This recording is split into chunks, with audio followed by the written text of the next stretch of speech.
ఈ విధంగా తెలుపుతున్నారు. ప్రధానంగా చూస్తే ఇసుక సంబంధించి ఉచిత ఇసుక అని చెప్పని హామీలు ఇచ్చారు. అది క్షేత్రస్థాయిలో ఎలా ఉంది? ఈ ఏలూరు జిల్లాలో ప్రధానంగా ఇసుక రీచ్ ఏర్పాటు చేయకపోవడం అనేటువంటిది దుర్మార్గం. రెండోది, ఈ ఇసుక రీచులని ఏర్పాటు చేసిన తర్వాత అవి ఇతర జిల్లాల్లో ఇతర జిల్లాల్లో ఉన్నాయి.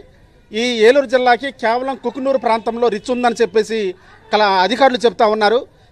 కుకునూరులో ఉన్నటువంటి రిచ్ ఏదైతే ఇసుక అది నాణ్యత లేనటువంటి ఇసుక, అది స్లాబులకి ఉపయోగపడినటువంటి ఇసుక. ఈ సందర్భంలో ఏలూరు జిల్లాలో ఉన్నటువంటి ఏ భవన నిర్మాణానికి ఇసుక లేదు. దాని కారణంగా దాని మీద ఆధారపడి జీవిస్తున్నటువంటి కార్మిక వర్గం మొత్తం కూడా పని లేకుండా అన్నమో రామచంద్ర అంటూ ప్రభుత్వం వైపు చూస్తున్నటువంటి పరిస్థితి ఇవాళ కార్మిక వర్గంలో ఉంది. ఏలూరు జిల్లాకి గోదావరి రిచ్ కుకునూరులో ఏర్పాటు చేశారు. అది తెలంగాణ రాష్ట్రానికి బార్డర్లో ఉన్నటువంటి రిచ్. అది ఆ రకంగా కొంత దోపిడీకి గురయ్యడానికి అవకాశం ఎక్కువగా ఉన్నటువంటి పరిస్థితి.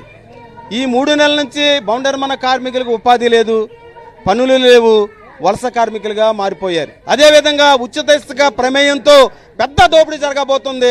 ఏదైనా ఒక లారీ ఇక్కడికి వస్తే ఆ లారీ 30,000 ట్రాన్స్పోర్ట్ ఖర్చులు అవుతున్నాయి. గల కారణం ప్రభుత్వం సరిగ్గా సక్రమైనటువంటి దాని మీద పర్యవేక్షణ లేకపోవడం వల్ల ఇటువంటి దోపిడీగా గురవడానికి అవకాశం ఉంటుంది.